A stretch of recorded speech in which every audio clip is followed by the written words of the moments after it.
You liked casual versus speedrun? No?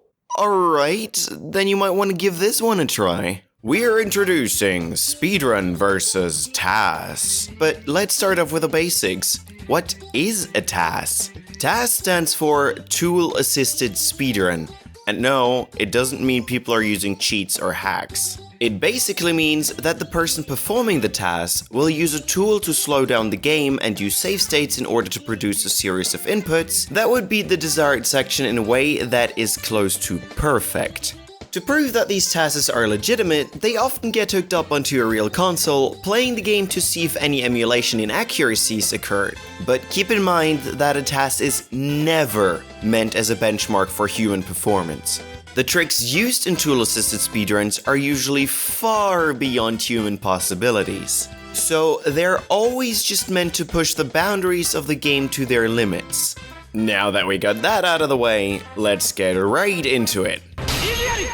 We left out the red coin star and the 100 coin star because otherwise this video would take way too long, so please bear with us. For the speedrun, we use footage of Cheese05, the current world record holder of the 120 and 70 star category. Even though the bob-omb battlefield is meant to be the first world, neither the speedrun nor the TAS enter it first due to the lack of the wing cap. Cheese first enters bob-omb battlefield with 19 stars and the wing cap available, and doesn't have to come back at a different time. He enters the level and heads for the bob-omb next to the chain jump, where he performs a short hop, followed by another jump while throwing the bob-omb simultaneously. Both of them hit the ground at the same time, allowing Mario to catch the bob-omb as the explosion is meant to start. This gives him backward momentum, which he can use to slide to the bars, throw the bob-omb to clip through them, and collect the star. The next one Cheese aims for is the King Bob-omb one, for which he kicks up the slope holding the A button while hitting the B button in a slow interval in order to maintain speed and not slide off. Here he then uses a series of precise wall kicks to bypass the first section of the mountain, followed by him entering the teleporter and starting the fight. The fight itself is super fast, yet not really different from the intended way. First get in front of him, then jump and perform a kick to get behind him in order to grab and throw the king. Once this is done, get in front of him for a bit in order to keep him from turning around, and then repeat. After throwing him 3 times, he gives up and rewards us with the star. First of all, the tool-assisted run uses a different order to collect the stars, but we'll stick to the speedrun route in order to have better reference points. Also, this task is made by way too many people. And Jesus. So check out the description in order to get to the video if you want to watch it yourself.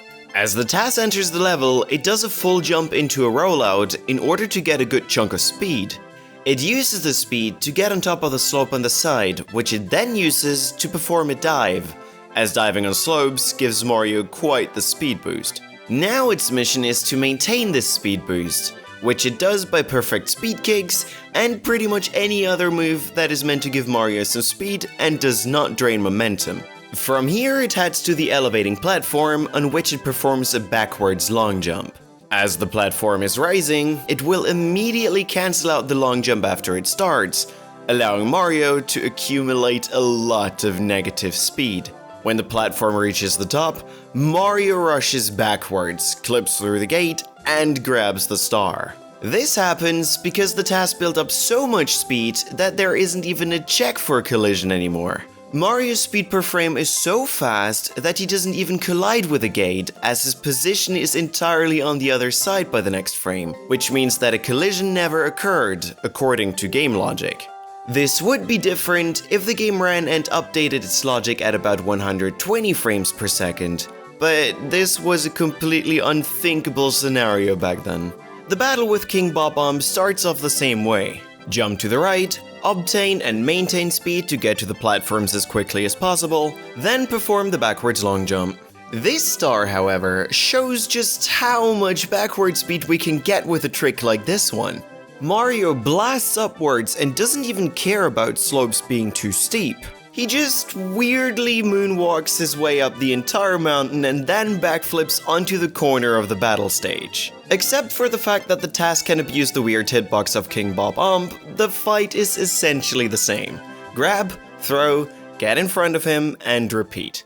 Next up is Koopa the Quick, with the exception that he looks like an old geezer compared to a speedrunner. Cheese starts the race, heads to the left, and uses the wide slope again in order to bypass the first section, which would require unnecessary traversal. This is followed by the same wall kicks he did before in order to get to the top, then uses the teleporter like before, and finishes the race within 18.4 seconds. As Koopa always needs the same amount of time, it is now the perfect opportunity to do something else. He heads back to the beginning, talks to the pink bob-omb while Koopa is still trying to finish the race himself. After he has done that, he performs a triple jump wall kick to get on the higher up platform, as this is the quickest cannon he can reach. He uses this one to get back on the mountain, and still has to wait for Koopa the Quick, as this one is still not done reaching the top. He sure deserved his name. After his arrival, Mario finally gets a star,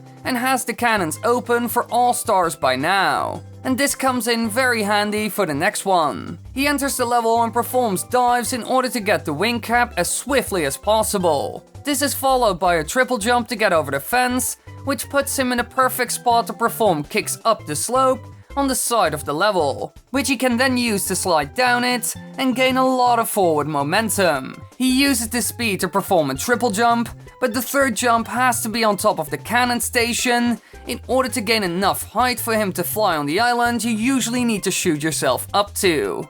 Here he then climbs into the cannon on the island and shoots himself through the rings, which summons a star that he can now fly into. Now the next one and our last one is actually quite simple. Grabbing the star in the box which is located on the island in the sky. Originally the player is meant to use the cannon to get up there, but as we have shown before already, this isn't necessary at all. Cheese again dives his way to the wing cap, grabs it, and performs a triple jump. Just like he did before, he now kicks his way up the slope, then performs a well-timed triple jump after sliding down the slope, which ultimately gives him enough speed to reach the island without having to use the cannon. This looks like a fairly simple trick, but it does require some practice. The task starts off with Koopa the Quick and then proceeds to the right to grab the tiny box.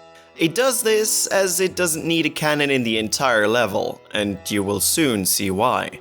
While the speedrun is quick enough to open the cannon and come back before Koopa the Quick arrives, the task goes one step further and collects the 100 coin star to fill the gap of time.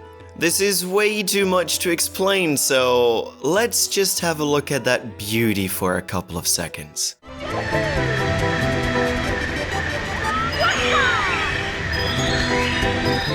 It collects 99 coins before heading to a bob-omb, which is close to an oddly shaped hummock. Just after collecting the star, it performs another backwards long jump and uses this slope to gather up negative speed. This time, however, it's not enough to just mash A.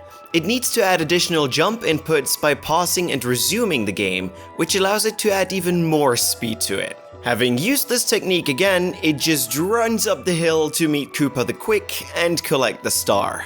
Now for the second star the task grabs in Bob-omb Battlefield, and this is a fun one. It starts to build up momentum as always, but runs towards the wing cap this time, uses the first jump to trigger the block, then a wall kick in order to get a little more speed, after which the triple jump follows in order to get to the platforms a little faster. Here it builds up negative speed again using the backwards long jump, and then it performs a triple jump off of this in such a quick way that it's close to humanly impossible to even spot the jumps. The third triple jump is aimed at the top of the slope on the edge of the map in order to gain as much height as possible. The height that Mario gains from the wing cap depends on his flight speed, and this means that it doesn't even need a cannon to fly through the rings.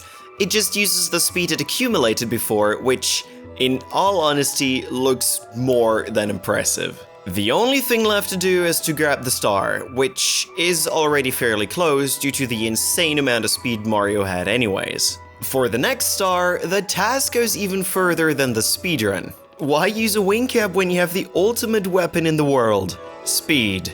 It starts as usual, roll out, get up the slope, dive, and slide down to get momentum and maintain it. Then get to the platform and perform a backwards long jump to build up negative speed. However, the backwards long jump is released in a way that Mario is sliding on the ground, which allows him to bounce off of the tree and direct the speed into a different direction without moving. This directs him towards the little hummock, where another speed kick into a jump dive is performed, and the speed elevates Mario so high up that he can simply jump on the island. To be completely honest, we have no idea why exactly this is even possible. It's probably better to ask the creators of the task themselves, because this is beyond black magic, even to us.